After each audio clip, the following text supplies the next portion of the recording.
എടാ വാടാ കല്ല് കളിക്കാടാ നമുക്ക്. പിന്നെ അല്ലാതെ ബാ. ഇങ്ങനെ മരത്തിന്റെ അടിയിരുന്ന് കുത്തിയിരുന്ന് കളിക്കുമല്ലോ അങ്ങോട്ട്. വാ കല്ല് വെക്ക്. പിന്നെ എന്തിനു ജോലിയുടെ കാര്യമൊക്കെ തന്നെ? നീ ഇങ്ങനെ മൂഡ് ഓഫ് ആക്കുന്ന കാര്യം ചോദിക്കല്ലേ മച്ചു. എന്തിനാ മച്ചു നമുക്കൊക്കെ ജോലി? ഞാനൊരു ബിസിനസ് തുടങ്ങിയാലോ എന്നൊരു പ്ലാൻ ഉണ്ട്. ഒരു 2 തേൻമുട്ടായി വാങ്ങിച്ചാലോ? എന്തു പറയുന്നു? 4 രൂപ നമുക്ക് നാളെ മേടിക്കാം അല്ലേ? ഒരു 4 രൂപ എടുക്കാനില്ലാത്ത നീ ബിസിനസ്. ഇപ്പൊ ഏറ്റവും കൂടുതൽ പൈസ കിട്ടുന്ന സംഭവം പറയട്ടെ, റാപ്പർ ആവുന്ന.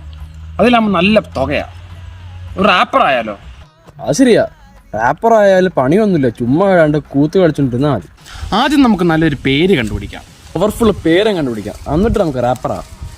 ഈ ഫെജോ, ഡാബ്സി, MHR എന്നെ പവറാ, അതുപോലൊരു പേര്. നമുക്ക് നമ്മുടെ പേരിൻ്റെ അകത്ത് തന്നെ വെച്ചിട്ടുള്ളൊരു പേരുണ്ടാക്കാം. ഈ ഫെബിൻ ജോസഫ് എന്നുള്ളത് ഫെജോ എന്നാക്കിയില്ല, അതുപോലെ. എങ്ങനെയുണ്ട്? അത് ശരിയാ. എൻ്റെ പേര് ഷാറോൺ വയറക്കുന്നിൽ തോമസ്, അത് ഇച്ചിരി പേരാക്കാം. നിനക്ക് സാമ്യം പറ്റിയ ഒരു പേര് അതിൻ്റെ തന്നെ കിടപ്പുണ്ട്. അതായത് ഷാറോന്റെ ഷായും വായിന്റെ വായും തോമസിന്റെ ശവം. അതെങ്ങനെയുണ്ട്? മിസ്റ്റർ മൈക്കൽ രമേശ്, എന്നെ കൊണ്ട് പറയിപ്പിക്കരുത്. അയ്യോ അത് വേണ്ട. നമുക്ക് ഇപ്പൊ തന്നെ ഒരു റാപ്പ് സോങ് അങ്ങ് ആക്കിയാലോ?